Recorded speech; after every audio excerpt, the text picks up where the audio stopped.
मैं और जय थर्ड ग्रेड के साथ थे। हम दोनों में फौरन दोस्ती हो गई थी। बीच बीच में वो उधर भाग जाता था, मगर लौटता वो मेरे पास ही था। खासतौर पे जब मैं मैट्रिक में था और वो ओ लेवल्स में, तब तो वो मुझसे बात भी नहीं करता था। आपको एक सच बात बताऊं, जब तक आप जय की इंटेलिजेंस को क्वेश्चन नहीं करते, उसकी बकवास सुनते रहते हैं और उसे अप्रिशिएट करते रहते हैं, तब तक वो आप पर जान छिड़कता है। और जहां जहां आपने उसको जमीन पर लाने की कोशिश की, वहां जय गायब। तुम मुझे ब्लैकमेल कर रहा हो अपने बाप को? Sorry dad. हाँ, अगर मम्मी के सामने मेरे मुंह से कुछ निकल गया तो काफी बड़ा मसला हो सकता है। ओ मेरे खुदा, मुझे ये दिन भी देखना था। क्या करें डैड, जुनून ने जवानों को पीरों का उस्ताद जो कर दिया। वो जुनून ने नहीं, अल्लामा इकबाल साहब ने कहा था। Whatever. अब तो जय कॉम्प्लेक्स का शिकार रहने के बाद इतना पक्का हो चुका है कि कोई नहीं बच सकता, उसके अब्बा भी नहीं। हाँ, खवातीन की बात और है, उनकी हवा उसे नहीं लगी, बहुत लगने के बावजूद भी नहीं लगी। सुनो जी, जब मैं कल लंच पे तुम्हें पिक करने आऊंगा ना, तो तुम प्लीज नीचे आ जाना। बस कुछ फ्लोर्स चढ़ने से डर गए जे?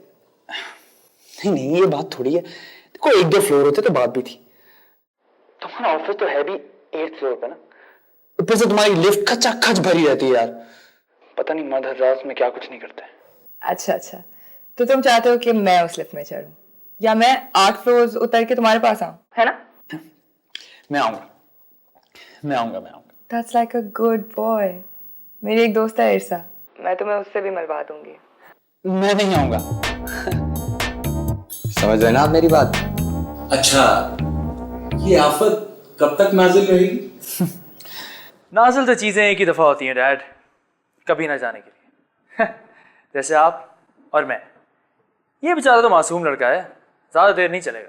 मेरे साथ ज्यादा जबान दराजी की जरूरत नहीं है। अभी 2 दिन के बाद आ जाओगे पैसे मांगने। और बेटा, तुम्हारी माँ को पता चल गया ना कि सैटरडे क्या, ट्यूसडे, वेडनेसडे, थर्सडे को भी आप बार पे हाथ मारते हैं, तो बेटा तुम्हारी माँ तुम्हारी अच्छी खासी खातिर कर देगी। डैड, आप तो फालतू में इतने सीरियस हो रहे हैं डैड। मैं तो बस इतना कह रहा था कि मैं आरिफ को अपने लॉफ्ट पे रख लेता हूँ, बस कुछ अरसे की तो बात है। और सुबह का नाश्ता? रात को सोएगा तो सुबह नाश्ता तो करेगा ना डैड। ये कुछ फैलता नहीं जा? ये आप किस किस्म की बातें कर रहे हो डैड? अच्छा, तुम मुझे ये बताओ कि दोपहर के खाने का क्या होगा? हो हाँ, अब मैं समझा। हम टर्म्स एंड कंडीशंस डिस्कस कर रहे हैं। आप आरिफ के यहाँ रहने और उसके राइट्स पर मुझसे कॉन्ट्रैक्ट साइन करवाएंगे? हाँ। मम्मी! मेरे बाप, जो तेरा जी करता है वो तू कर, लेकिन एक बात याद रखना, मुझसे दूर रहना और उसको भी दूर रखना, और अपने अड्डे तक उसको महदूद रखना। घर के अंदर वो धंधनाता ना फिरे, नहीं तो मैं उसको जान से मार दूंगा। नहीं उतरेगा डैड, मैं उसे कमरे तक ही रखूंगा। Thank you.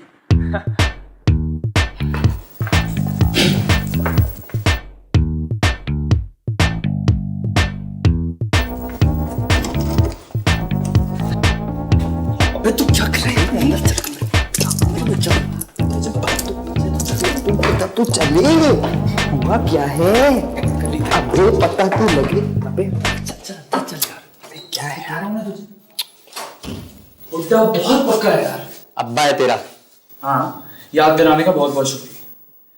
वैसे खबर ये कि अब आप कुछ दिन यहाँ क़याम कर सकते हैं। ओह शुक्र यार। बड़े साहब ने इजाजत दे दी, लेकिन इस 12 कमरों के मकान में आपको सिर्फ इसी कमरे की इजाजत मिली।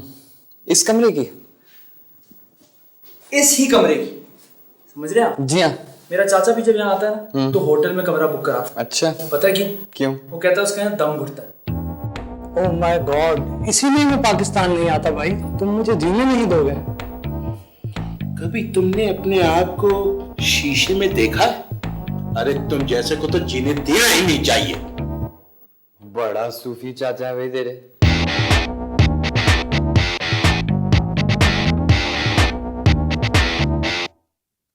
बेटा बहुत बड़ा सूफी है ऐसा। समझ रहा है? मेरे बाप से उसकी बिल्कुल नहीं बनती। थैंक्स जे।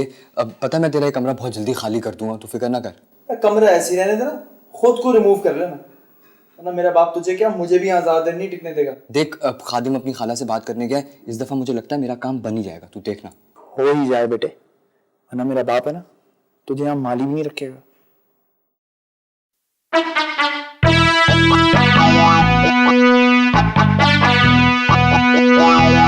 खादिम बेटा, हम ये पहले भी कर चुके हैं। It's not possible. Inexperience teachers don't stand a chance here. आप ही ने तो कहा था आपको टीचर चाहिए। बेटा, मैंने 2 महीने पहले कहा था, और वैसे भी we already have 3 physics teachers. तो आप उससे कुछ भी पढ़वा ले, मैं आपको बता रहा हूँ, कुछ भी पढ़वा ले, मसलन कुछ भी।